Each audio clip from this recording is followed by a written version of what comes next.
¿Qué es lo que debemos entender por revolución? El filósofo alemán Walter Benjamin escribió: Marx dijo que las revoluciones son la locomotora de la historia mundial, pero tal vez las cosas se presentan de muy diversa manera. Puede ser que las revoluciones sean el acto por el cual la humanidad que viaja en tren aplica los frenos de emergencia. Sin embargo, no existe una respuesta unívoca, pues el concepto se ha transformado a lo largo del tiempo. Hoy en día, el término revolución debe usarse en el sentido de transformación o intento de cambio radical, brusco y profundo de las estructuras de dominación económica y política establecidas en una sociedad mediante una amplia movilización popular, que actúa de manera violenta y rápida para destruir el antiguo régimen. La revolución es un acontecimiento excepcional y se produce cuando no hay otra alternativa para el cambio, para resolver tareas sociales impostergables y problemas apremiantes que incumben a toda la sociedad, dando nacimiento a un nuevo orden. En este sentido, la revolución social se diferencia de las transformaciones progresivas, que se efectúan con gran lentitud, sin la participación activa y directa de las masas populares, es decir, procesos de más larga duración caracterizados por la evolución o las reformas. Desde los tiempos de Simón Bolívar, la historia de América Latina ha estado signada por las revoluciones. Aunque la evolución histórica no puede reducirse a las revoluciones, sin duda, estos procesos triunfantes, fracasados o incompletos constituyeron momentos cruciales y decisivos que han determinado en gran medida el derrotero de la historia latinoamericana. Desde la Revolución Mexicana en 1910 hasta la nicaragüense en 1970, Latinoamérica en el siglo XX estuvo permeada de revoluciones, donde su rasgo en común fueron los amplios movimientos sociales, conformados por diferentes actores sociales subalternos, por lo que ninguna de ellas se puede atribuir a una única clase o grupo social. Sin embargo, cada una de estas revoluciones logró derrotar a los regímenes oligárquicos y autoritarios de la época, logrando cambios sociales, políticos, económicos y culturales que en algunos casos perduran hasta el presente siglo XXI. Es por esta razón que en este video nos centraremos en analizar el concepto revolución en Cuba, específicamente en 1953, cuando se creó el Manifiesto de Moncada y Fidel Castro fue detenido por el gobierno de Batista. En 1956, cuando Fidel Castro regresó a Cuba y se internó en la Sierra Maestra. En 1959, cuando las tropas guerrilleras tomaron La Habana y Santiago. Y finalmente en 1961, justo después de que Cuba rompiera relaciones con Estados Unidos. Esto a partir de distintos discursos realizados por Fidel Castro. La revolución comenzó en julio de 1953 y continuó esporádicamente hasta que los rebeldes finalmente derrocaron a Batista el 31 de diciembre de 1958, sustituyendo así su gobierno. Esta fue la primera revolución comunista en el continente americano. La revolución cubana tuvo fuertes repercusiones nacionales e internacionales. Específicamente, transformó las relaciones entre Estados Unidos y Cuba. En la Cuba de los años 50, la palabra revolución era de uso común en el lenguaje político. El partido gobernante hasta 1959 se llamaba Partido Revolucionario Cubano, como el que había fundado José Martí en el siglo XIX para luchar por la independencia de España, y se adjetivaba auténtico para diferenciarse de posibles asociaciones del mismo nombre. Sus principales líderes, así como sus opositores, provenían todos de la Revolución de 1933, un proceso histórico que hasta el golpe de Estado de Batista en marzo de 1952 creían vivo, gracias a la continuidad del orden constitucional de 1940. Batista mismo intentó justificar el golpe con el argumento de que los avances sociales de aquella revolución estaban en riesgo de ganar sus rivales en las elecciones de 1952. Fidel Castro, por entonces un joven recién graduado en Derecho en la Universidad de La Habana, que aspiraba a un puesto en el Senado, reaccionó contra dicho argumento en el artículo Revolución No, Zarpazo, que se publicó en el periódico El Acusador. Allí, a 4 días del golpe, decía Castro que era cierto que en Cuba se sufría el desgobierno de malversadores y asesinos, en alusión al régimen de Prió, pero que se contaba con la vía cívica y con la oportunidad constitucional que conjurara el mal en las próximas elecciones. La de Batista no era una revolución, la verdadera revolución era la que querían los nuevos contra Batista. La reacción de Castro contra el golpe de Estado de Batista adoptaba una forma del choque entre dos generaciones de revolucionarios, la de los 30 y la de los 50. En los documentos batistianos se apelaba a la revolución como fuente de derecho, para impedir la descomposición de la República. Castro apelaba a la Constitución de 1940 como un instrumento legal de cambio político en Cuba. Muy pronto, sin embargo, al escoger la lucha armada como vía para el derrocamiento de la dictadura de Batista, recurriría también a la idea de que la revolución es una fuente de derecho. El 23 de julio de 1953 inicia la movilización del pueblo cubano en respuesta a la grave situación creada por Fulgencio Batista con su golpe de Estado el 10 de marzo de 1952 y ante la urgente necesidad de encontrar una salida que permitiera erradicar los males económicos y sociales, producto del control estadounidense que se había apoderado de la isla. Fidel Castro, a la cabeza del movimiento 26 de julio, emprendió una insurrección popular armada, realizando un asalto a los cuarteles de Moncada y Carlos Manuel de Céspedes, en las ciudades de Santiago de Cuba y Bayamo. En esta movilización, Fidel Castro, junto a algunos de sus compañeros, fueron apresados y juzgados. Castro, al ver que las condiciones de su juicio estaban siendo deplorables y al ser licenciado en Derecho Civil, decidió autodefenderse. Por lo que Castro fue llevado ante los tribunales el 16 de octubre de 1953, donde el alegato de su defensa en el juicio, conocido como La historia me absolverá, se volvió popular y conocido. En este discurso, Castro retomaría las reivindicaciones históricas sobre el problema de la industria, de la vivienda, del desempleo, de la educación y de la salud, y las incorporaría como los primeros problemas que debía resolver el gobierno revolucionario que se constituiría al triunfar la insurrección popular derivada de aquella acción. Además, se deslegitimaría el gobierno de Batista, diciendo que éste se engendró contra la Constitución y que asimismo debía ser derrocado. Previamente, en su exposición, había caracterizado la estructura de las clases explotadas de la sociedad cubana, esclareciendo que para él el concepto clave era pueblo, pues este sería la masa que llevaría a cabo el proceso revolucionario, pues es la masa a la que todos ofrecen y a la que todos engañan. Castro, en La historia me absolverá, explicaría el concepto de pueblo como los 500.000 obreros del campo que habitan en los bohíos miserables, que trabajan 4 meses al año y pasan hambre el resto, a los 100.000 agricultores pequeños que viven y mueren trabajando en una tierra que no es suya.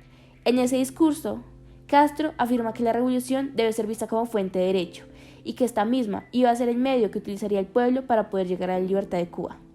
Luego de este discurso, a Fidel Castro lo condenaron a 15 años de prisión. Sin embargo, solo estuvo en ella 2 años, pues Batista le otorgó amnistía, por lo que Fidel Castro se exilió en México por un tiempo. Para este momento, el concepto de revolución para Fidel Castro era la lucha o el medio que los llevaría hacia el verdadero fin, es decir, la libertad. Hasta ese momento, los conceptos ideales de la revolución liderada por Fidel Castro se estaban desarrollando, pues estos irían en constante renovación hasta la llegada al poder. Para el 2 de diciembre de 1956, Fidel Castro regresó a México con el objetivo de derrotar a Batista. Al llegar, fueron recibidos por un ejército de 80.000 hombres, por lo que a los sobrevivientes, entre ellos Castro, no les quedó de otra que internarse en el oriente del país, en la Sierra Maestra. Allí, poco más de 20 sobrevivientes de los 82 iniciales se organizaron para realizar incursiones guerrilleras en las posiciones enemigas. Ante esto, el 6 de noviembre, Fidel Castro pronunció el discurso llamado «Seremos libres o seremos mártires», donde se vuelve el concepto de que la revolución será llevada a cabo por y para el pueblo, ya que Fidel dejó en claro que los recursos de esta lucha serían sacados de lo que las personas quisieran darles, ya que el pueblo merece libertad. Hay que darle al pueblo algo más que libertad y democracia en términos abstractos. Hay que proporcionarle una existencia decorosa a cada cubano. El Estado no se puede desentender de la suerte de ninguno de sus ciudadanos, que han nacido en el país y crecido en él. No hay tragedia mayor, por ejemplo, que la del hombre que, capaz de trabajar y deseoso de hacerlo, pasan hambre él y su familia por falta de ocupación. Por lo que en su discurso le prometió a Cuba que volverían, y así fue. Como pudimos ver en el fragmento anterior, la revolución ya no solo buscaba la libertad, sino que buscaba más, al demostrar que la revolución podía llevar al pueblo cubano a mejores condiciones de vida. En el regreso de Fidel Castro, las fuerzas urbanas del movimiento 26 de julio fueron logrando el apoyo de todo el pueblo cubano para desplazar a la oligarquía del poder político e iniciar en enero de 1959 las grandes transformaciones sociales que requería ese país.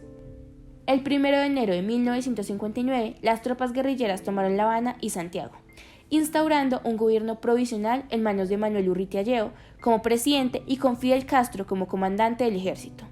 Este mismo día, en Santiago de Cuba, Castro recitó un discurso en el cual proclamó el inicio de la verdadera revolución y de la revolución como el nuevo gobierno de la República. Esta vez, por fortuna para Cuba, la revolución llegará de verdad al poder. No será como en el 95, que vinieron los americanos y se hicieron dueños de esto, intervinieron a última hora y después ni siquiera dejaron entrar a Calixto García, que había peleado durante 30 años. No quisieron que entrara en Santiago de Cuba. No será como en el 33, que cuando el pueblo empezó a creer que una revolución se estaba haciendo, vino el señor Batista, traicionó la revolución, se apoderó del poder e instauró una dictadura por 11 años. No será como en el 44, año en que las multitudes se enardecieron, pensando que al fin el pueblo había llegado al poder. Y los que llegaron al poder fueron los ladrones, ni traidores, ni intervencionistas. Esta vez sí que es la revolución. Fidel Castro enfatizó que la revolución tuvo todo el apoyo del pueblo y que gracias a la revolución se pudo lograr. Ahora sí, el pueblo de Cuba está armado. Yo les aseguro que si cuando éramos 12 hombres no perdimos la fe, ahora que tenemos ahí 12 tanques, ¿cómo vamos a perder la fe?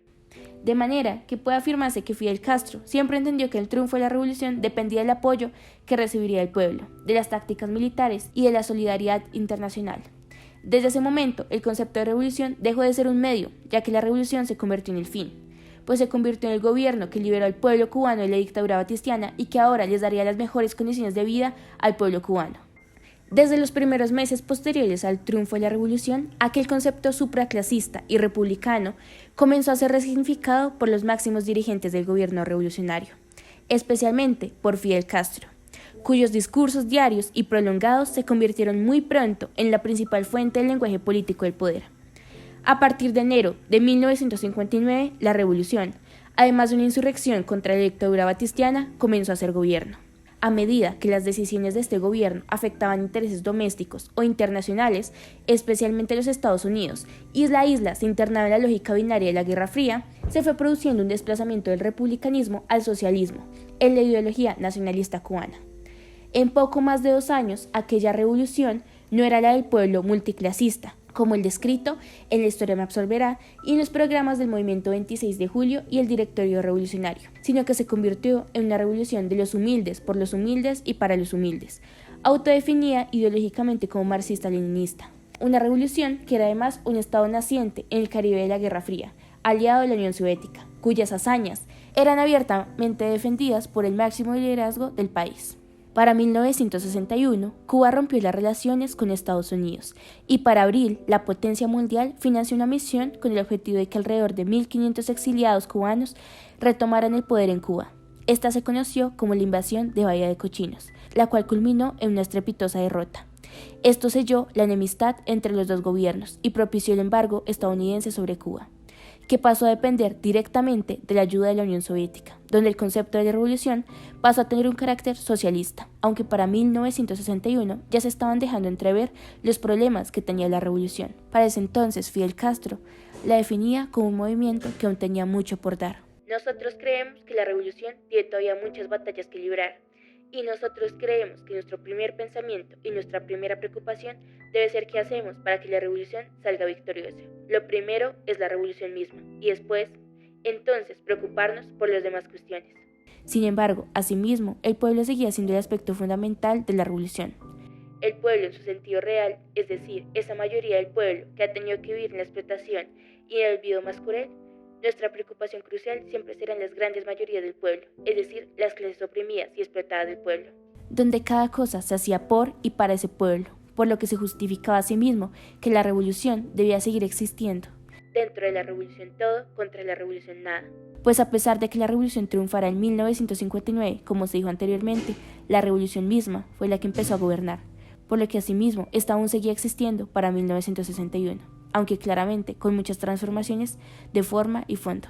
A lo largo de las transformaciones de este concepto, podemos verificar que unas veces la revolución significaba el reemplazo histórico del antiguo régimen por el nuevo.